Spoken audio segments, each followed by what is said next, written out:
Boomer Sooner 2023 now. Welcome to the Voice of College Football on our OU channel. Please subscribe to the channel. Hit that bell for the notifications to know when we go live. So Jason and I get together each and every Wednesday at 12:30 Eastern, 11:30 Central. But keep in mind that we've got schedules to coordinate, and sometimes we have to shift the show days and times. So please hit that bell for the notifications. That way you know definitely when we are going live.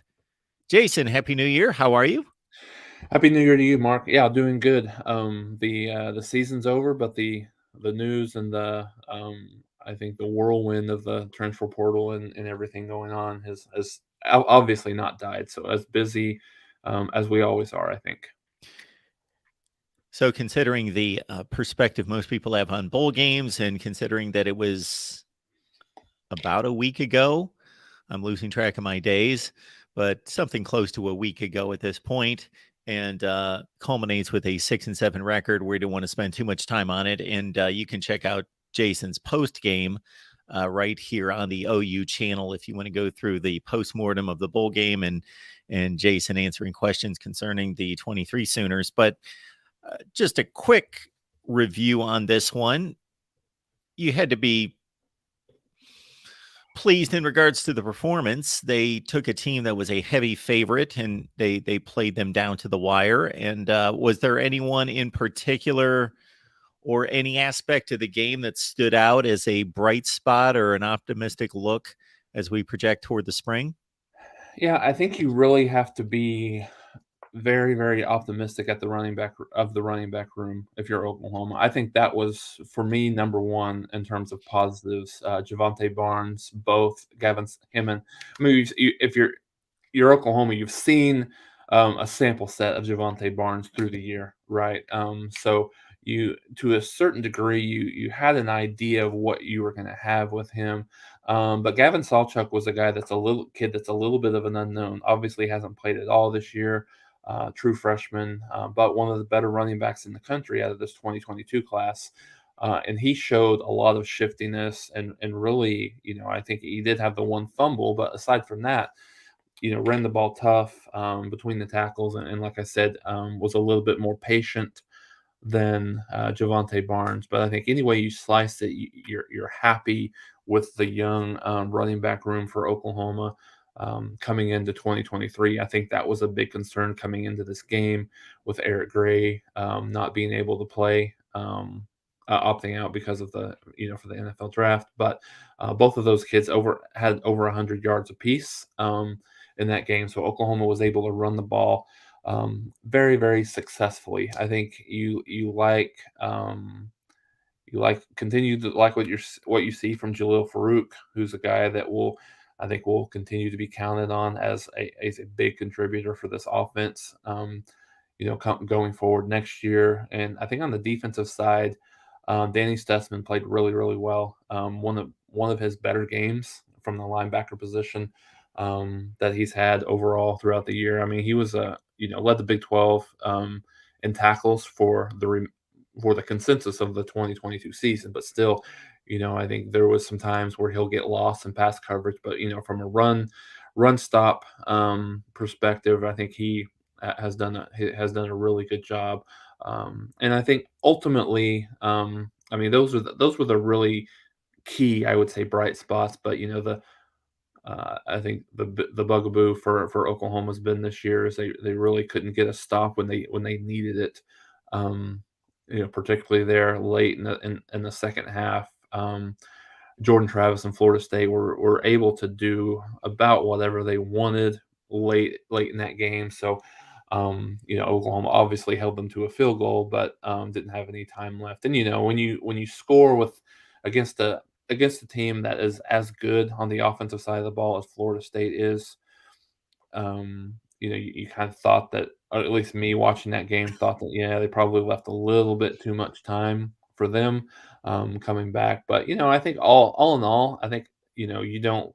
No one likes moral victories, but I think Oklahoma played a lot tougher than I think really anyone anticipated them playing. So we'll see if that's something that can be carried over to this 2023 season. If you want to talk Sooners all the time, you can do that on our Discord. Go to patreon.com, search Mark Rogers TV, and you sign up there and join our Discord where it's flowing with college football uh, debate and discussion and news and notes 24/7, 365. Well, despite a disappointing season, the first losing season since 1998, Brent Venables on all other fronts is accomplishing big things, recruiting and in the transfer portal with a tremendous class coming in on National Signing Day, and then supplementing that with experienced players in the transfer portal. So there's two, Jason, that you mentioned to me before we started our record here, and one, this Randall Bothroyd, he's a defensive lineman that's got a ton of experience at Wake Forest. My goodness, he has played 42 games at Wake Forest in his career, and he's been a productive defensive lineman. Had his best season 2 years ago with 16 and a half tackles for loss and 7 sacks, had 6 more sacks this season. So he's one player that is in the mix in regards to Oklahoma's pursuits.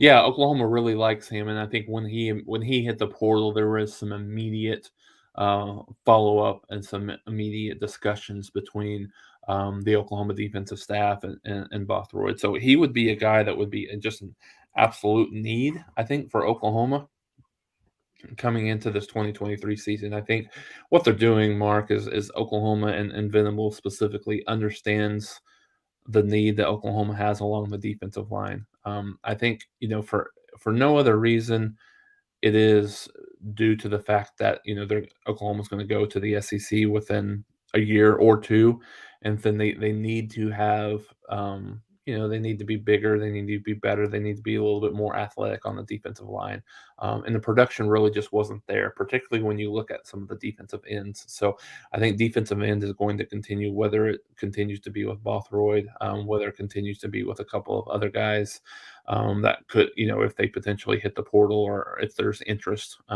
wherever that staff sees fit. I think they're going to continue to go very heavily off that. We've seen Trace Ford from Oklahoma State come over to Oklahoma. From a defensive lineman perspective, they've got another one in Jacob Lacey that came over from Notre Dame as well. So they're going to continue to be very active on the defensive side of the ball, particularly on the defensive line and at the linebacker position. I think they feel good where they're at with who could potentially be returning in the secondary, plus the guys that they got in that in this I almost said this draft class, in this recruiting class here in 2023. Very, very heavy on the secondary side. So you got Jacoby Johnson coming in, you've got Peyton Bowen, you've got Josiah Wagner, you've got Makari Vickers. So they've got a lot of guys that are coming in there to be able to kind of to bolster some of that depth and within the secondary. So I think defensive line and linebacker and then wide receiver are going to be areas that you see this team pursue over the coming weeks and months. My apologies on the pronunciation of Rondell Bothroyd's name. I thought it was Randall. I've checked it out. We've got Rondell Bothroyd with an O. So there it is right there. And again, a lot of production. Do we know? I know that you had reached out to some sources concerning Bothroyd. Do we know what type of player he is? If he's a big body run stuffer? I just see defensive line status, so I didn't know if he played the end position or he was an interior guy. Yeah, no, he's a defensive end. Yeah, he's an end guy for Wake Forest, and as you've mentioned, has 16 and a half sacks through his career. I think he has somewhere around 14 over the last couple of years. So I think he's been a little bit obviously more productive as career has gone on. But he's a guy that Oklahoma really, they underachieved a bit from the defensive end perspective, right? I think you had Ethan Downs and you had Reggie Grimes and Marcus Stripling to a certain degree that were really expected to have monster years for Oklahoma. And it really just kind of didn't really materialize. Reggie Grimes started off really, really well, 4 sacks, I think, over his first couple of games, and really just wasn't able to continue that consistency, and kind of the same thing with Ethan Down. So they understand. I think Oklahoma understands what they need from a better pass rushers from the end. So if you're in a position where you've got a kid like Bothroyd, and I think Oklahoma fans are already, but they're gonna continue to be just kind of enamored with PJ Adebawore, who has he has the body to be able to play immediately right now, and he's going to come in the spring. So he's a guy that's absolutely going to factor in. Had a sack in the Under Armour All American game yesterday. It just continues to get rave reviews.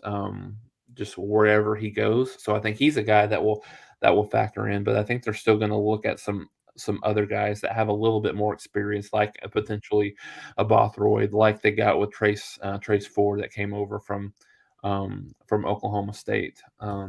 So I think, like I said, that's going to be an area that probably Mark that they spend a little bit more time on the ends versus kind of some of the tackles. And Davin Sears would be the other guy that you have brought up. Not as many eye-popping stats, but again, I don't know if he's playing inside or outside with 15 tackles this past season and a sack. Yeah, he's an inside guy. I think he's probably the biggest target. They've got a couple of other ones that could potentially hit the portal, but this one's one right now that they have. And yeah, I mean, you always kind of wonder. This was always my, I guess maybe concern is not the right word, but the intrigue when you've got kids like this that go from a relatively small school like Texas State, outside of the Power Five, and then come to a Power Five school. But he's got great. Oklahoma's in the mix with Penn State and Tennessee, so I think when you're battling against some of those guys, then you will you'll take it. So I think he's a guy he's actually on campus today for his official visit to Oklahoma, and I think he'll be making his decision soon. So you have to you like Oklahoma's chances here, hopefully, and specifically with him maybe getting the last interview, so to speak, with coming into Oklahoma for his official visit today.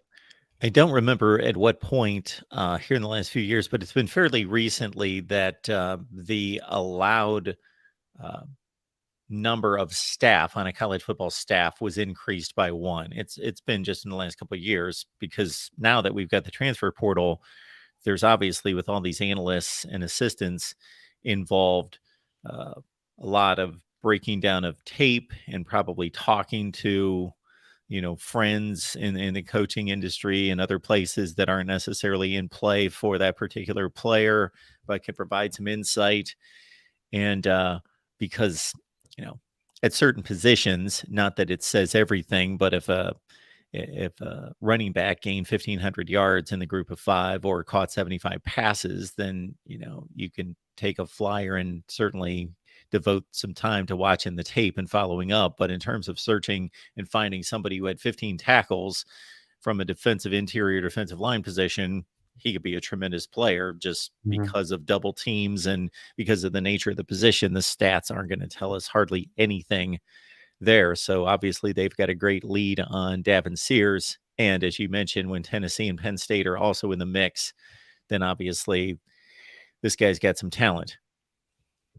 Yeah, absolutely, Mark. Absolutely. And I think the tackles throughout the year, and this is no surprise with how good of a coach Todd Bates is, but the defensive tackles for Oklahoma actually got better as the season went on. Jeffrey Johnson was really, really good in that bowl game against Florida State. You've seen Isaiah Coe play a lot better. Jordan Kelly had played a lot better. So with the prospect of them getting better, you want to be able to supplement those guys with some guys that have a little bit more experience and have some more playmaking ability to have that depth that you like to have at that defensive line position. We appreciate everybody being here. Please hit the like button. And keep in mind that we're here every Wednesday at 12:30 Eastern, 11:30 Central, where it counts. And It's a long off season, but there's going to be much activity. And as we get closer to spring practice, which, believe it or not, we're probably less than right about 2 months away, early to mid March for spring practice. So it's going to be here before you know it. We will preview the positions as we head toward the spring. And certainly the roster evaluation is almost constant. I saw that Jackson Arnold had a big day, or at least a big final drive at the Under Armour All-American game. Yeah, no, I think, he's another guy, Mark, that I mean, obviously he's a quarterback. He's one of the best, quarterbacks in this class. Obviously the highest rated um, Oklahoma guy from this recruiting class.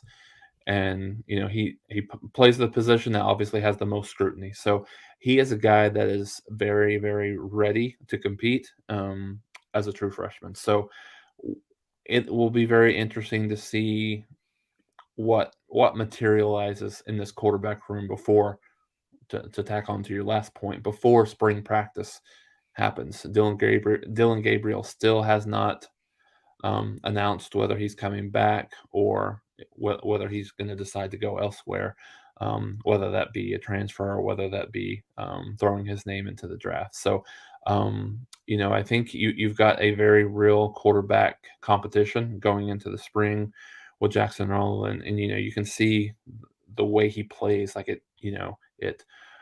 And he played at a very, very high level in terms of competition in high school in Texas. So, it's not like he's one of those that's, kind of beating up on the smaller schools and lesser competition. So I think him coming in definitely gives him an opportunity. And, the fan base is, a little bit indifferent about, Dylan Gabriel. He has his strong suits, and he has his things that that continues to struggle with as a guy that's played for a while. So I think you go into this Mark expecting, if he comes back, a guy that's you're not going to make a ton of improvement, because he's in his fourth year playing college football. You feel like he's probably kind of the quarterback that he is, which is not a bad quarterback, but you you wonder, if is he the we've had tons of conversations about this, but is he the guy is he good enough to take you to a conference championship, or potentially win a playoff game? um, you know it doesn't seem on the surface that he does right now without a ton of support. So either he's going to have you know a great offensive line, great running game, great wide receivers, or there's another guy that potentially is ready, but that jump from high school to Oklahoma is a huge jump, and there's not very many true freshmen that start immediately. I mean, you've got Trevor Lawrence, that he ended up starting halfway through the year. In his first year, you've got Cade Klubnik that played a little bit towards the end, but never really um, supplanted DJ as the starting quarterback, until he decided to transfer. So I mean, it's hard, no matter how good that kid is, to be able to come in and play and start right away. But I think the benefit that he has is he's an early enrollee, so he's going to be able to go through spring practice and summer conditioning and all that good stuff. So we will we will see. I think it'll be one of the more intriguing areas that there will be to discuss for this team. He strikes me as a top 15 to 25 quarterback in the country. And when he misses by a lot. So maybe that just stands out to me. If you're going to miss, depending on where the ball is in play, you don't want to miss by a lot unless you're throwing the thing to the sideline and it's going to go out of bounds. But I'm sure Pro Football Focus, I'm guessing they've got some type of statistic that where they lock in on every specific throw to see how accurate it is. I would love to see some kind of measurement of that, because if you took another elite or an elite quarterback and then made the comparison, because everybody misses throws. So I don't want to get, I think we expect sometimes, especially when we're just focused on our team's quarterback, for them to be perfect. And when they're missing throws, we think that the teams with the elite quarterbacks that we're not watching, that they're not missing throws. Everybody misses throws. So it's how you miss the throws and how many, and at what point in the game you're missing the throw. So those are the three components that come to mind for me. It's, how poorly was it thrown? Because if you overshoot a receiver by 3 yards, down the middle, there might be a safety standing there that you throw it right to him, versus, barely missing. And then again, the game situation, and also how many times. Yeah, you're absolutely right, and I think that's what kills Oklahoma fans and people that watch him is he's terribly inconsistent. From you almost don't know, and like I said, I liken this to, um, he's a little bit of what I would call a poor man's Landry Jones, and when I say that, Landry Jones, I mean, he still is probably he's gonna hold the record for, passing yards in a career at Oklahoma for a long time, because he played 4 years. I mean, not many big time quarterbacks in this day and age are going to play that many games, at quarterback. But he was a guy that he would look just incredible, um, play after play after play, and then all of a sudden he'd throw a pick six, or all of a sudden he would just, fumble the ball or start being a little bit erratic, and that's a little bit of what Dylan Gabriel is. He's not doesn't have the arm strength, doesn't have the talent that, a Landry Jones does. But I think a perfect kind of microcosm of his season was the first drive against Florida State in that game. Had Marvin Mims wide open down the sideline, underthrew him. He had to come back to the ball, allow the defensive guy to catch up to it. Later in that drive, he made it just an absolute seed to Jalil Farouk down the right sideline, which allowed him to score. So and I think the problem is, Mark, that he's very elite, but outside the numbers. But when you go inside the numbers, that's when he starts to get a little bit more erratic, and that's when you see a lot of the incompletions and kind of the lack of accuracy, happen. And so that's obviously that continues to be a little bit of a problem. And I say problem. He had excellent statistics throughout the year, from a touchdown to interception ratio. I think it was like 27-6 or 27-7. Completion percentage wasn't great, but I think the inconsistency is the thing, that Oklahoma has struggled with him, and just I think the zone read is a big part of Levy's offense, and he's just, a lot of times he just makes poor decisions on that zone read, where it could have been a lot better this year for Oklahoma, that it wasn't. So I don't want it to seem like just kind of raking the kid to death, but I think he's also a kid that, for Oklahoma, that like I said, is good enough to win some games, but I think he's a guy that needs a lot of help. Folks, of course, this show is first and foremost about Oklahoma football, so we will take your comments and questions. We've reviewed the two, transfer portal guys of interest right now, Davin Sears and Rondell Bothroyd. So if you're arriving late, please check out the beginning of the video as soon as it posts. I say that to bring up the college football playoff. We're 9 years into it, and certainly Oklahoma was the odds-on favorite to be the first team to win a playoff game from the Big 12. But here we've got TCU playing for the national championship, and just the second team from the Big 12 to advance to the college football playoff, as Oklahoma has owned that position. TCU gets in there and acquits itself extremely well as an underdog against Michigan, pulls out a crazy game, that despite the closeness of the score and the opportunity Michigan had to win the game, TCU certainly had game control for most of the game, never trailed, except 3-0. So they never trailed past that and had game control, but just a heck of a game, a heck of an effort, ridiculous narrative and story and journey for TCU and Sonny Dykes coming off 5-7 last year. And Sonny Dykes being an accomplished coach in regards to passing offense and having a lot of respect and people like him, but having really not accomplished anything outside the group of five up until this season.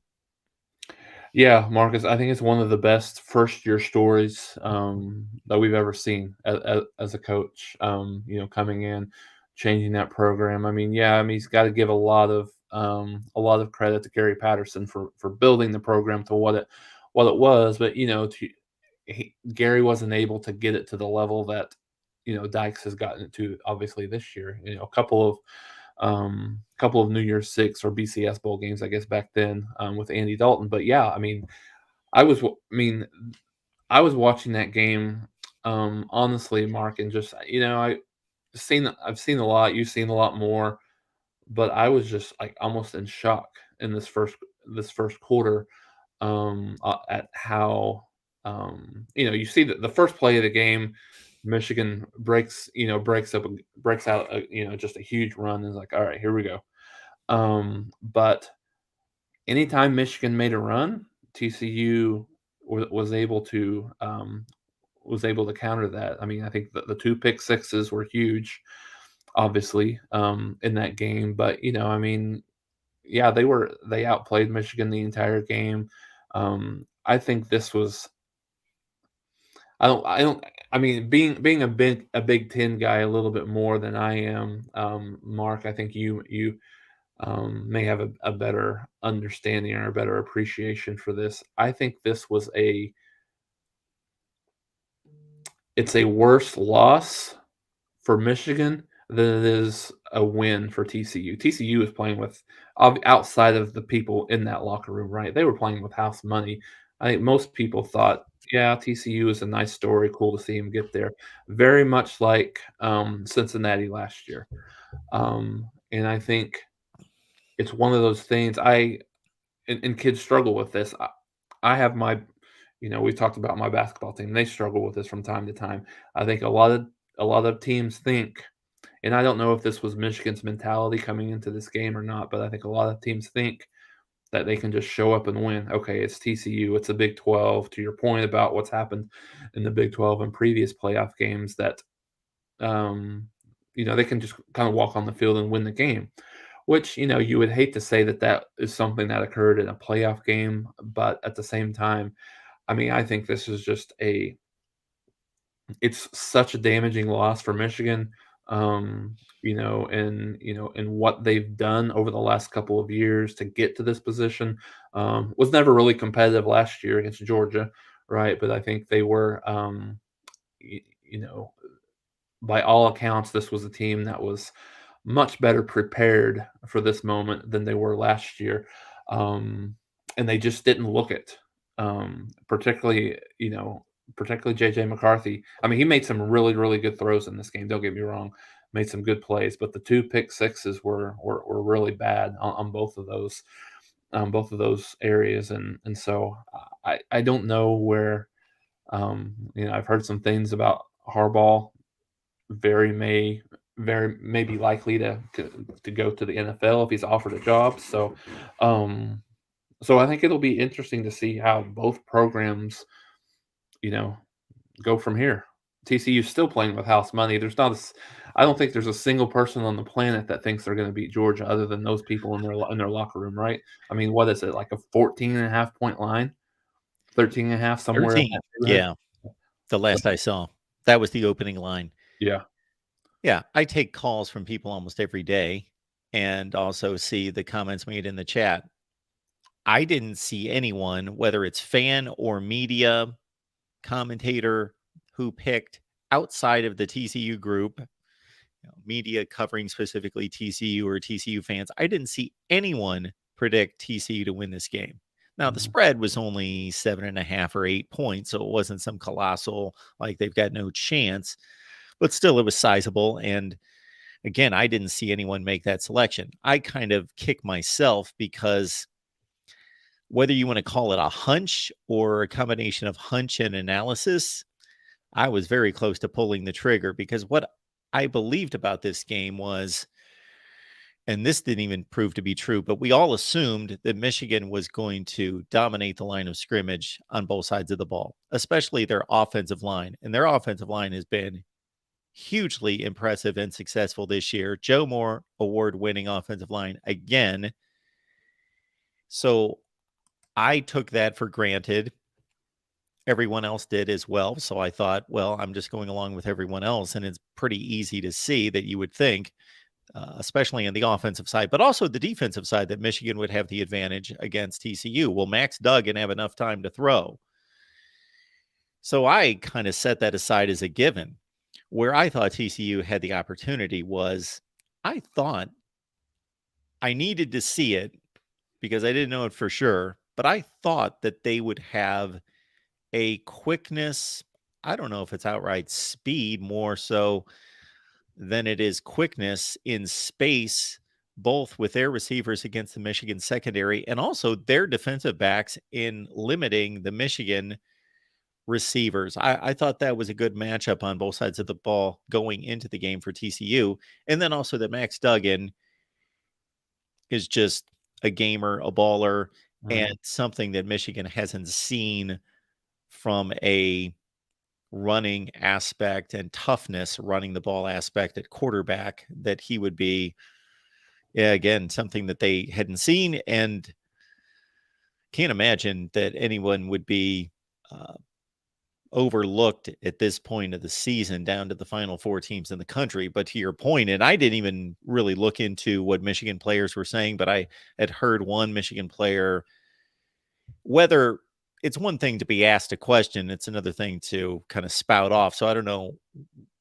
what the origin of this. He might have been asked, and if he was asked, then it's not up to Michigan players to keep track of what conference TCU plays in.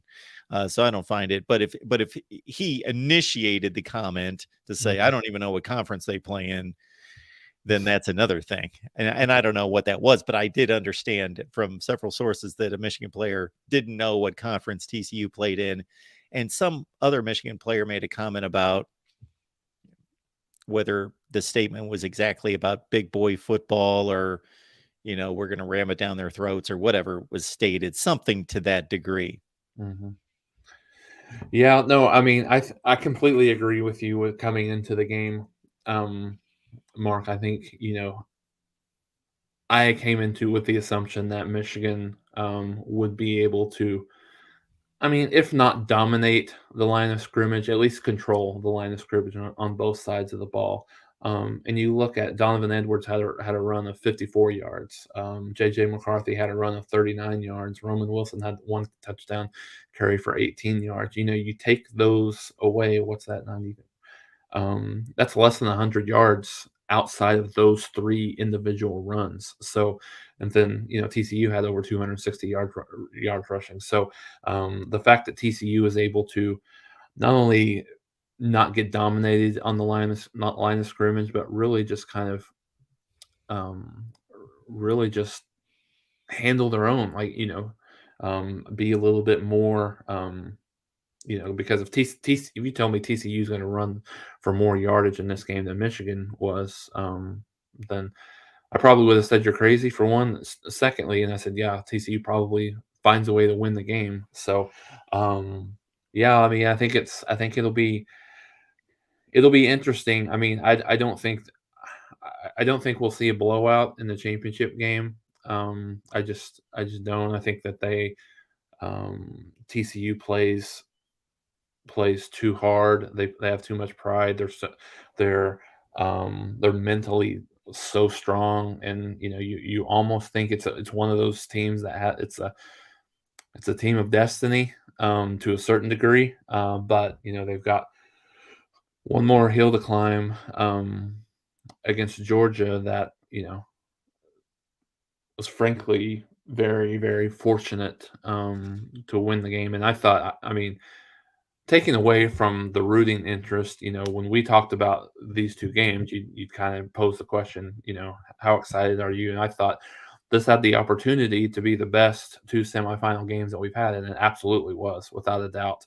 I don't think there's any question about that. But and I know that you're I know that I mean, I know that game kills you kills you specifically, but man, like Ohio State outplayed them for a majority of the game.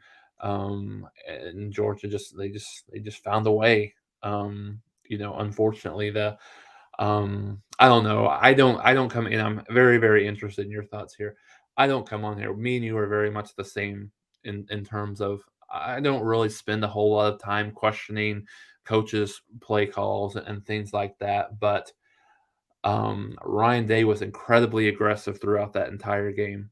And then I just thought he was way too conservative late with a couple of those play calls. Could have gotten a little bit closer to make it a more manageable field goal. So I felt sorry for Ohio State because I thought that they were clearly the better team that day. They clearly should have won the game. Yeah, it was a colossal matchup, that's for sure. I come away from that thinking that those are the two best teams in the country. But yeah, Ohio State, I didn't have full confidence that they would show up, but they definitely did. And near Mhm. the end of the game, I think CJ Stroud is one of very few quarterbacks that you can trust. Not that he's incapable of throwing an interception, but you've been this aggressive. And yes, this field goal kicker hit a 48-yarder, but man, to put a national championship game on the line from 50 yards is a lot to ask. And when you've got a prolific offense and you've got all the weapons in the world, and they had the CJ Stroud run down to the 31 or 32-yard line, Mhm.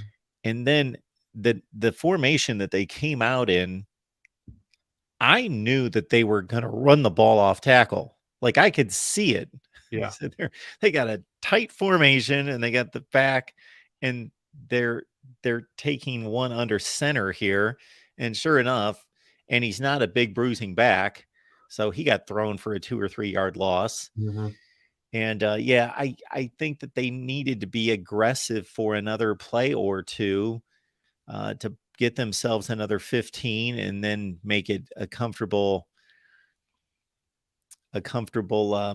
field goal, manageable, with a field goal kicker that's normally reliable. So yeah, it and with TCU and Georgia, I wouldn't be surprised if Georgia covered the spread, but it not be a blowout. I don't think they're going to blow out, and we can all have a debate or our different definition of what a blowout is. But to me, if they're entering the fourth quarter and it's a competitive game and we still don't know who's going to win the game, Georgia can always tack on, 10 points to a 6 point lead and win, 43-27 or whatever. And I'm not going to consider that a blowout. If it's competitive in the fourth quarter, then regardless of what the final score ends up, that's what I'm expecting out of TCU. Yeah. Yeah, no, I agree with you. Yeah, I don't I wonder if they can I wonder if TCU can keep up. This is I mean, the playoffs are one thing, but for a national championship, it's a different story against a team that's been there. They know what these games are like on the good and the bad side, right? So I think the one thing that you just if you're a TCU supporter or if you're kind of a Big 12 supporter past, like non-Oklahoma, non-Texas. I think the thought process, at least in this year for me, was that Oklahoma State had a really good opportunity to be kind of the team now, right? So, but I think TCU has done an excellent job this year, obviously, of making themselves kind of be that team going forward. And there is a I don't know, Mark. There's something going on in Stillwater right now that I'm just not obviously I don't follow it. I don't have the inside track as much as I do, but they've over the recent days they've lost three of their top five wide receivers in the portal. They've lost defensive linemen, obviously the one that went to Oklahoma. Spencer Sanders is in the portal. One of their top running backs is in the portal. They had I think it was number 63 recruiting class in the country this year with not a single 4 or 5 star. And so I don't know, what it is that's going on, but my gosh, Mark, unless a couple of these kids decide to come back to Oklahoma State, or unless they decide to be really, really aggressive here in the portal, um, they are they are taking a very, very downward trajectory going into this 2023 season. So I say that to say that it looks like TCU and heck, maybe even Texas Tech, with the recruiting top 25 recruiting class that they had, is really, those two teams are really positioning themselves in a positive way to be to be the leaders of this new Big 12, at least from the incumbent Big 12 teams. There was a comment made during Oklahoma State's bowl game against Wisconsin concerning some of the attrition, and specifically Spencer Sanders, that in the announcers having those interview meetings with the coaching staffs prior to working a game, that Mike Gundy actually did say, I don't want to get the phrasing wrong, but that he was somewhat hurt by Spencer Sanders deciding to go into the transfer portal, because if you look at their relationship, obviously they have gone to the field as coach and starting quarterback about as much as anybody. They've had a long history together. And on top of that, Spencer Sanders provides a lot, but he also certainly gives it away a lot. And Mike Gundy has stuck with him and been pretty loyal to him in regards to keeping him as the starting quarterback there. And there was just a reference made to Gundy alluding to that I don't know what happened there, that, we've been close and, we've stuck with him and been loyal. But yeah, when you put it all together with the recruiting class and the other transfers, there's something not quite right in Stillwater. Yeah, and like I said, I know that, and Gundy was very confrontational with one of the beat writers for Oklahoma State after the bowl game, and he kind of, the beat writer had asked the question about, would there potentially be any staff changes that he was going to make, and Gundy was, was very condescending, very confrontational with him. Really kind of said, "Do you think I would actually tell you if I was planning on doing that?" And was really kind of appalled at the question because of the family, impacting people's lives, if that was something that was happening, and even went so far as to say, we might have to cut your access off. And so I don't know if he's that, kind of confrontational and that way with his with the media. I don't know what that looks like from from a coaching or from a player, relationship perspective as well. But I mean, I have heard that they're in the race for Virginia quarterback transfer Brennan. What's his last name? I'm sorry. Armstrong. Armstrong. Yes, that's right. Brennan Armstrong. So I mean, I Hmm. think he would be certainly a good addition. But at the same time, like, he's seeing these other things too. If you got three of your top five wide receivers and looking at that recruiting class, does he want to go into a situation like that? So yeah, it'll be interesting to see if he's able to entice Spencer Sanders to come back, or if he's able to get Brendan Armstrong. If not, it might be tough sledding next year for the Cowboys. And just to give one more thought on the playoffs and what we saw on Saturday night, certainly the Michigan TCU game was crazy. It was entertaining. There were a lot of crazy decisions, a lot of what could be questioned decisions by Jim Harbaugh in particular, but just, crazy plays, crazy scoring runs back and forth, and all of that. It was just kind of a fun game to watch. The Georgia Ohio State game was more, okay, this is what it looks like when two of the three most talented teams in the country are on the same field and they're both laser focused, and it's the intensities through the roof and it means everything. This is what this can look like. And we only see this maybe a couple times a year, maybe once a year. Um, with like an Alabama Georgia type matchup or something to that degree, but we don't see it very often when two teams show up with that kind of NFL talent and there's a ton on the line and they're both completely in it. Yeah, no, I mean you're absolutely right. I'm sorry to cut you off, Jason, but that's where I differentiate the two games. Like they were both just entertaining through the roof, Mhm. but Michigan TCU had kind of this crazy quality of these wacky plays and decisions. And I give both teams all sorts of credit. They both earned their playoff spot, no question. But I don't know if they're two of the three or four best. I think they are. They generally are, but they could be more like 7 or 8. You know, they're in that range where the Ohio State Georgia, just with the amount of NFL talent and just what we knew about these teams in the offseason and expected out of them, and then they both delivered.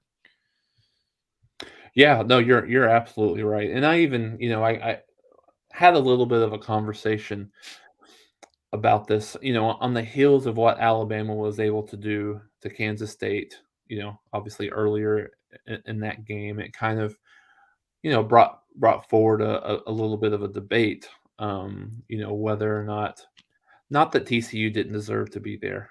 They absolutely did. And maybe the conversation should have been more about Michigan, but just generically speaking, um, you know, Alabama has more talent than TCU. I don't know that that necessarily can be disputed. At least not, at least not logically disputed, right? Alabama has more talent. Heck, they've probably had number one and number two playing in that game, right? In terms of NFL draft, with you, with what they had on that team, um, but I think it's interesting because there's no way, shape, and form that you could possibly have put Alabama in the playoffs with what Michigan was able to do throughout the season, beating Ohio State, winning a conference championship, with what TCU was able to do and the teams that they beat, and Alabama didn't have a big, solid, quality win, and they had the close losses to Tennessee and LSU. But at the same time, it is much. I mean, it's there's always going to be an advocate, but I think it to me this year again showed where how just it just showed how exciting and how interesting a 12-team playoff would be, because you've got Alabama playing really, really well in their bowl game. You've got Tennessee played really, really well in their bowl game. So those two teams, that had a couple of games where they didn't necessarily play very well, but it was at it was, for Alabama's sake, it was at two of the toughest places to play in the SEC for sure. And then Tennessee had that one game against South Carolina where they just played awful. So I don't know. I think that's just going to be something that's very exciting for me to go into the fact, and I know there's always going to be, if you have 12, there's going to be number 13 and number 14. But if we're talking about this, how likely are we going to have a 12 seed that's going to go win a national championship, right? Because because who you have to go, what you have to go against to get there. Theoretically speaking, if you're a 12 seed, you're going to have to go play at number five's home field, most likely, based on the way how they're going to set this up. So, but I think I think it's one of those things where I think most people are kind of getting on board. But for me, this year would have been um, very interesting to see what that would look like. Heck, I think in a lot of different scenarios, Tulane would have been the 12 seed this year, right? And how they played, obviously against USC in their bowl game. They would have had a chance to at least make some noise, make it interesting at least. Yeah, they actually would have been playing in Columbus against Ohio State, who would have Mhm. been the 5. The question here is about, or Roberto's just making a comment about, it's going to be awesome. A 12-team playoff. OU gets a home game in the future when they win the SEC championship. Well, actually, they wouldn't. Actually, they would either win the SEC championship game and get a bye, or they would not win the SEC and be one of the 12 teams that could host a playoff game. And speaking of which, somebody had asked about scheduling for 2023. I expect that to be somewhat delayed based on the incoming teams from Conference USA, the American Conference, and BYU. So yes, there's only 3 scheduled games for everyone right now, non-conference games, and they're still working on the conference schedule. All right, Jason, we appreciate you doing this. As always, Jason has been here for 95 consecutive weeks, just wrapped up a second season as our post-game host for all the Oklahoma games. So Jason does a remarkable job, and we appreciate him. Otherwise, we don't have much of a channel, and we don't have this show. So, Jason, appreciate you doing that. Absolutely. And we'll catch everybody back here most likely next Wednesday, 11:30 a.m. Central Time. But please hit the bell for the notifications to know when we go live.